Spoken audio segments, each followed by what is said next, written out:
मेरी बात को देश के सारे राजनेता सुने। अगर मैं अपने घर में मुखिया हूं और मैं कहूं बाजरे की रोटी खाओ, तो पहले मैं खाऊंगा बाजरे की रोटी। मैं पूड़ी खाऊं और बच्चों से कहूं तुम बाजरे की रोटी खाओ, ये ठीक नहीं। एनपीएस बढ़िया थी, सबसे पहले संसद के दोनों सदनों में लागू करा देते, विधानसभाओं में लागू करा देते, विधान परिषद में लागू करा देते, तो नैतिक हक होता, नैतिक साहस होता, बोलने का मुख होता। हम रसमलाई खाएं, दूसरे से कहें बेटा गिलोय गिलोय खाओ, उबाल के गिलो पियो, हीमोग्लोबिन बढ़ेगा और इम्यूनिटी ताकत मजबूत होगी, मैं रसमलाई खाऊंगा, ये नहीं चलेगा। इसमें क्या बुराई थी? यही प्रस्ताव संसद में पारित हो जाता कि आज से हम भारत के सांसद, दोनों सदनों के सदस्य ये फैसला करते हैं कि हम नई पेंशन प्रणाली लेंगे और पूरे देश को आश्वस्त करेंगे। उसके बाद ये जो सरकारी चपरासी है उसको पेंशन जाए, ताकि वो निश्चिंत हो जाए कि मेरे मुख्यमंत्री, प्रधानमंत्री ने अगर इसको स्वीकार किया है, इसका मतलब चीज बढ़िया है। आपने तो चिमटे से नहीं छुई एनपीएस, किसी नेता ने एनपीएस चिमटे से नहीं छुई अपने लिए। बाबू के लिए, चपरासी के लिए कह दी, बोले एनपीएस ले लो, बहुत अच्छी है, तुम जानते नहीं, अभी तुम्हें अकल नहीं अर्थशास्त्र का, अभी संजय जी भी नहीं आ पाएंगे, ठीक, आप ले लो ना, जजेस को दे दो, हाई कोर्ट सुप्रीम कोर्ट में लागू कर देते। वो लोग बड़े लोग हैं, बुद्धिमान हैं, देश के नायक हैं, वहां लागू कराओ ना। एक बात आई थी जो विजय बंधु ने कही, नहीं, 2013 में जो चिट्ठी लिखी थी योगी जी ने सांसद के तौर पर, उसमें पेंशन के स्वरूप की बात नहीं थी। उन्होंने कहा था ये नई पेंशन ठीक नहीं, पुरानी पेंशन लागू की जानी, बहाल की जानी चाहिए। डॉक्टर मनमोहन सिंह को चिट्ठी लिखी थी, मेरे पास भी उसकी कॉपी है। मेरे लिए ये ठीक नहीं कि मैं एक बार कहूं, दोबारा दूसरी बात कह दूं, मैं नहीं कर पाता ये। मैं तर्क के साथ चलूंगा, अपने चेहरे के साथ चलूंगा। इसमें कैसे मैं घब्बो कर दूं कि तब ठीक थी अब नहीं ठीक है, ये तब खराब थी अब अच्छी हो गई। नो, एक और बात कहता हूं, ये लड़ाई का विषय नहीं होना चाहिए। क्या ये कर्मचारी किसी एक पार्टी के हैं? नहीं, ये सबके घर में कोई ना कोई कर्मचारी है। जो विधायक है उनके घर में भी कोई ना कोई कर्मचारी है, बेटा है, दामाद है, बेटी है, कोई है ना, बहू है। ये कोई बाहर के लोग हैं क्या जिनसे हम लड़ रहे हैं, जूझ रहे हैं, गुस्सा हो रहे हैं? किस पर गुस्सा दिखा रहे हैं हम? किस पर गुस्सा दिखा रहे हैं? ये गुलाम नहीं है। सांसद संसद में भाषण दे रहा है, वो भी देश के लिए काम कर रहा है। सिपाही से इस पोल्यूशन में चौराहे पर खड़ा है, वो भी देश के लिए काम कर रहा है। गुस्सा किस पर दिखाया जाएगा? हमने कोरोना देखा, कोई नहीं निकला, सबको प्राण की पड़ी थी। बद्रीनाथ का कपाट बंद, केदारनाथ का कपाट बंद, काशी विश्वनाथ का कपाट बंद हो गया, अजमेर शरीफ की दरगाह बंद हो गई, साए साए होने लगा। लेकिन सरकारी कर्मचारी खड़ा था, राशन भी बांट रहा था, झाड़ू भी लगा रहा था, कोरोना के अस्पताल में ड्यूटी भी दे रहा था, मर भी गया। कौन आया था? माइकल लाल, जो देश के लिए बड़ी बड़ी बातें सब लोग कर रहे हो, कौन आया था? एयरपोर्ट से कोरोना आया, सबको पता था, फिर एयरपोर्ट बंद हो गया, जहाज ही नहीं उड़ा कोई, फिर भी वहां सीआईएसएफ के जवान खड़े रहे। वो जानते थे कि ये मृत्यु का सीधा स्थान है साक्षात, फिर भी खड़े थे वहां। कौन माइकल लाल खड़ा था जाके वहां? कौन खड़ा था?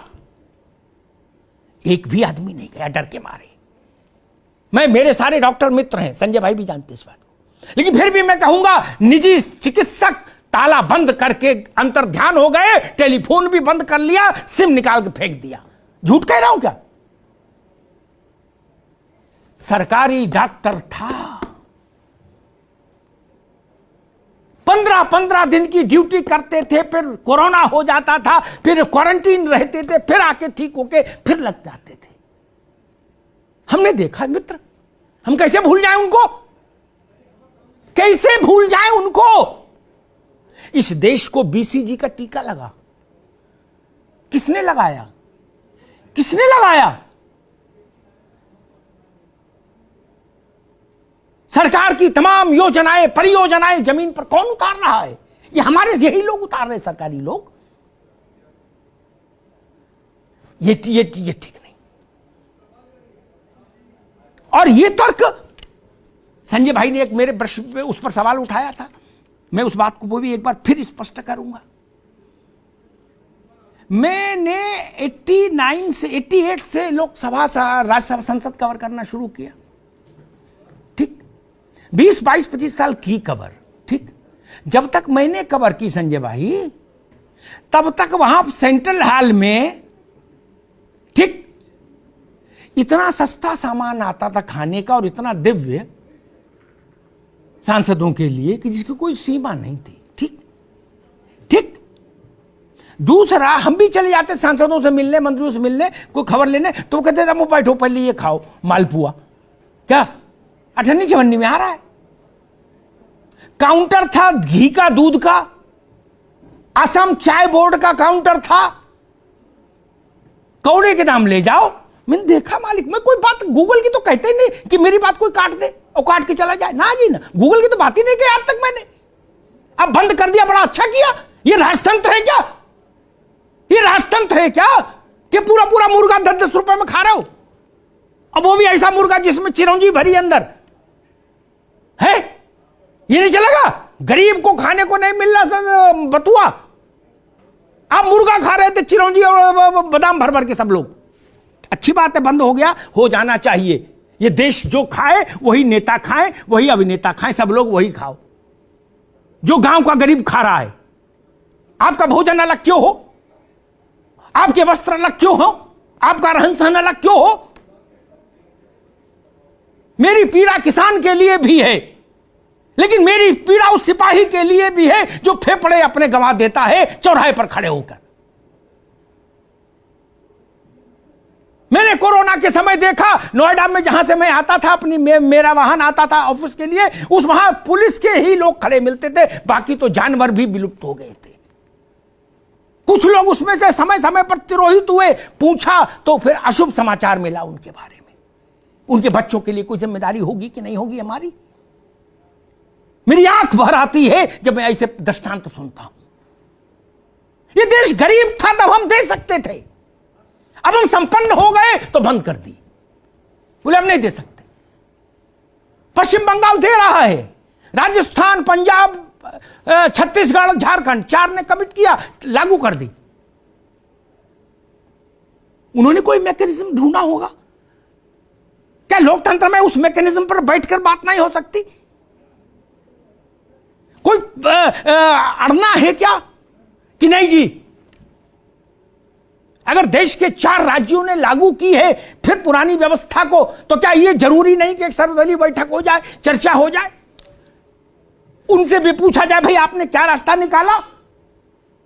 और आखिरी बात कहूंगा मित्र, क्या है, मैं तो शेयर बाजार जानता नहीं ना, मैंने कभी शेयर बाजार में कुछ लगाया भाई साहब, ठीक, मेरा अकाउंट बैंक में खोल लिया, इतने मेरे लिए बहुत, समझ लीजिए। लेकिन मैंने कर्मचारियों से पूछा कि भाई ये एनपीएस में आपको क्या मिला, वो पेंशन जो 70,000 रुपया पर रिटायर हुए, आखिर लास्ट डॉन सैलरी 70,000 रुपया। उनने कहा कि भाई साहब 1150 का चेक मिला पेंशन का। किसी ने कहा हमको 700 ही मिले। मुझे नहीं पता क्यों मिला, ऐसा हुआ, लेकिन शर्मनाक है। ये उनके 30-40 वर्ष की सेवा के प्रति कृतज्ञता है। ये अच्छा भाव नहीं है किसी भी सशक्त और संपन्न और सबल राष्ट्र के लिए, यह उचित भी नहीं है। ये हमारे हिस्से हैं। प्राइमरी स्कूल के अध्यापकों के बिना जीवन देश चल जाएगा? नहीं चलेगा मित्र। इसलिए इनके लिए सोचना चाहिए, इसमें अड़ने की जरूरत नहीं। कई बार फैसले देश ने बदले, और फैसले तो छोड़िए, मैं तो कहता हूं देश ने कितनी बार, 100 से ज्यादा बार संविधान में संशोधन किया है। 103वां संशोधन तो कल ही सुप्रीम कोर्ट में अपील हुआ है। जब हमने संविधान में इतने इतने बदलाव कर दिए तो ये स्कीम कौन सी पवित्र गाय है कि इसमें परिवर्तन नहीं हो सकता? ये होली बुक है क्या? नहीं ना, कि इसमें किंतु परंतु नहीं बदला जा सकता। हटाइए अगर देश को नहीं पसंद। और आखिरी बात, दुल्हन वही जो पिया मन भाई। ठीक, एक सिनेमा आया था संजय भाई, पेंशन वही जो कर्मचारी के मन भाई। जब देश में एक भी कर्मचारी उसके पक्ष में नहीं खड़ा तो जबरन काहे को अपन डाले दे रहे हैं? कोई ये दवा है क्या कि ना बोले खाओ, तुम्हें मेरी कसम खाओ। वो कह रहा है ये दवा मुझे सूट नहीं करती, एलर्जी हो जाएगी, बोले ना खानी पड़ेगी। अरे क्यों भाई? ये पेंशन किसके लिए? कर्मचारी के लिए ना। कर्मचारी की राय ली जाएगी कि नहीं ली जाएगी? सांसद अपनी तनख्वाह खुद बढ़ाते हैं कि नहीं? विधायक अपनी तनख्वाह खुद बढ़ाते हैं कि नहीं? अपने भत्ते खुद बढ़ाते हैं कि नहीं? कार खरीदने के लिए पैसा खुद सैंक्शन कर लेते हैं अपने लिए कि नहीं? जब सब काम खुद कर लेते हो अपना, तो सिपाही से नहीं पूछोगे? अरे इनसे भी पूछ लो, ये लाखों लोग किस लिए? और सबसे ऊपर मेरी पीड़ा जाती है बॉर्डर सिक्योरिटी फोर्स के लोग, जो पैरामिलिट्री फोर्स के जो लोग हैं, उनके लिए मेरा हृदय बहुत भर जाता है। वो किन परिस्थितियों में मां भारती के लिए जीवन दांव पर लगाकर संघर्ष करते हैं। ये देश कृतज्ञ होना चाहिए, सरकारों को कृतज्ञ होना चाहिए, सिंहासन को कृतज्ञ होना चाहिए उनके लिए। जो शहीद हो गए उनके लिए भी माथा झुकना चाहिए, और जो जिंदा है सेवा कर रहे हैं उनके लिए भी माथा झुकना चाहिए देश का। वो हैं तो हम हैं मित्र, यहां पर अड़िए नहीं। बड़ा मन रखिए, हम तो ट्रिलियन की बिलियन ट्रिलियन किस किस की आबादी में जा रहे हैं, अर्थव्यवस्था में जा रहे हैं। अरे हम तो तब भी ये मान रखते थे जब अनाज भी अमेरिका से आता था, संजय भाई को याद होगा, लाल अनाज। देश में अनाज भी नहीं था, गेहूं भी नहीं था, तब भी हम अपने इन लोगों को पेंशन देते थे। आज इतने छोटे हो गए क्या हम? नहीं, ये भारत की शान के खिलाफ है, ये भारत के लोक कल्याणकारी राज्य की अवधारणा के भी विरुद्ध है।